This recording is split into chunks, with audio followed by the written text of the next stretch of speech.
कश्मीर में दहशतगर्दी अलहदगी पसंद सरगर्मियों के लिए फंडिंग करने वाले अलहदगी पसंद लीडर यासीन मलिक की एनआईए कोर्ट ने उसको कसूरवार ठहराया है। मलिक पर 2017 में कश्मीर में टेररिज्म और अलहदगी पसंद सरगर्मियों को अंजाम देने जैसे कई इल्जाम हैं। यासीन मलिक ने ज्यादातर मामलों में अपने आप पर लगे हुए इल्जाम को कबूल कर लिया है।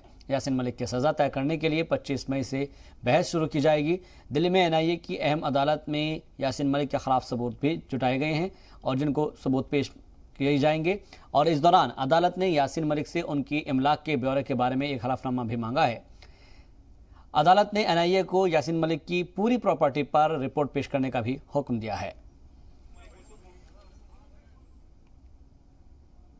आज तक मिलिटेंट्स के प्रति, टेररिस्ट के प्रति नरम रवैया सरकारों का रहा। पहली बार हुआ है कि जो लोग जम्मू कश्मीर की जेलों में टेररिस्ट होते हुए भी यहाँ पर ऐश करते थे, उनको सरकार का समर्थन रहता था। भारत सरकार ने जो मोदी जी के नेतृत्व में, अमित शाह जी के नेतृत्व में जो गृह मंत्रालय से काम हो रहा है, तो मुझे लगता है कि एक सबक जो कि लोग बहुत से ऐसे अपहरणों में थे, कईयों ने कितनों लोगों की हत्या की, वो उसको मानते भी हैं, लेकिन उसके बावजूद यहाँ पर कुछ नहीं होता था।